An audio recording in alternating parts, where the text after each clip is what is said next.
কি ক'ব যেহেতু বিদ্যুৎ বিল ক্ৰমান্বয়ে বৃদ্ধি পাই গৈ আছে নতুন মিটাৰ সংযোজন কৰাৰ পিছত এই ক্ষেত্ৰত প্ৰতিবাদ কৰা হৈছে সমগ্ৰ অসমৰ লগতে সামগ্ৰী দেখিবলৈ পোৱা গ'ল। আমি আজি চামগুৰি চাৰ্কুল অফিসত চক্ৰ বিষয়া মহোদয়ৰ হাতত আমি এখন আজি স্মাৰক পত্ৰ প্ৰদান কৰিছোঁ। স্মাৰক পত্ৰখন এই কাৰণে দিয়া হৈছে যে আপোনালোকে চাব, আগত পুৰণা মিটাৰত যদি বিল আহিছিল আপোনাৰ 500 টকা, এতিয়া 27 দিন হোৱা নাই এটা মিটাৰত বিল আহিছে আপোনাৰ 1012 টকা। আজি চাওক কেনেকুৱা এটা পৰিস্থিতি, মানুহে 1 কেজি চাউল কিনিবলৈ মানুহে ভয় কৰে, বজাৰত যাবলৈ 500 টকা হাজিৰা কৰে মানুহে, 500 টকা হাজিৰা কৰি 1 কেজি চাউলৰ দাম 50ৰ পৰা 60 টকা, আৰু 1 কেজি আপোনাৰ শাক পাচলি বজাৰতো যাবই নোৱাৰি। বানপানী হৈ পেলাই আমাৰ অঞ্চলটো এতিয়া ইতিমধ্যে আমাৰ অঞ্চলটো মানে শাক পাচলি যিখিনি হৈছিলে খেতি বাতি চব বৰবাদ হৈ গৈছে।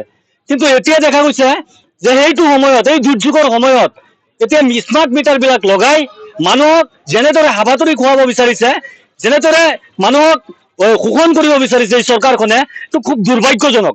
আজি চাব, আমি এপিডিচিএলৰ মানুহখিনিক ক'লে, এপিডিচিএলৰ মানুহখিনিক ফোন কৰি ক'লে সিহঁতে কিন্তু গুৰুত্ব নিদিয়ে। এজন মানুহে যদি কয় দম দি পেলাই অফিচৰ পৰা ওলাই দিয়ে। তাৰপিছত যদি 10জন 20জন মানুহ একেলগত গোট খাই যায়, কৈছে বোলে এইটো ভুল ক্ৰমে হৈ গ'ল, ভুল ক্ৰমে এইটো হৈ গ'ল, এইটো দিয়ক, এইটো আপোনাৰ দিয়ক, বিলটো দিয়ক, ঠিক কৰি দি আছো। এনেকুৱা অৱস্থা এই আপোনাৰ এই এপিডিচিএল অফিচত। আৰু আপোনালোকে চাব পৰ্যাপ্ত পৰিমাণে ভোল্টেজ নাপায়, তাৰ পিছতো ইমান আকালংগী মানে এই বিদ্যুৎ বিল আহে। এতিয়া দেখিবলৈ পাইছো আমি এই বিদ্যুৎ বিভাগটো সক্ৰিয় দিব বিচাৰিছো।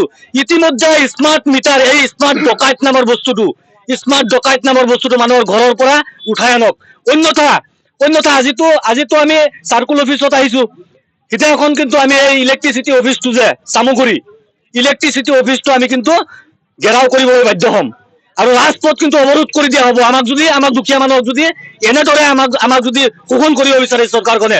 আমি চাওক, আজি আমাৰ প্ৰত্যেকটো অঞ্চল, এই মানুহখিনি যে আহিছে, প্ৰত্যেকটো অঞ্চলত এই মানুহৰ থকাৰ প্ৰত্যেকটো অঞ্চলত বানপানী, প্ৰত্যেকটো অঞ্চলত হাঁহ নচৰা অৱস্থা। মানুহৰ এটা গেছ চিলিণ্ডাৰ আনিবলৈ হলে মানুহে যিটো ভাবিব লাগে 300 টকাৰ পৰা আপোনাৰ হৈ গ'ল আপোনাৰ 1200 টকা 1300 টকালৈকে। আপোনাৰ 1 কেজি চাউলৰ কিমান দাম, 1 কেজি মিঠাতেলৰ দাম কিমান। সেইটো সময়ত এই বিদ্যুৎ বিভাগটোৱে আমাৰ লগত যিটো খেল খেলি আছে, এই খেলটো কিন্তু ইতিমধ্যে যদি স্মাৰ্ট মিটাৰ যদি ঘৰৰ পৰা উঠাই নানে, তেতিয়াহ'লে কিন্তু এই প্ৰতিবাদ কিন্তু ভয়ংকৰ হ'ব। আৰু এই স্মাৰ্ট মিটাৰ আমি কিন্তু কুঠাৰেৰে কোবাই ভাঙিম ঘৰত গৈ।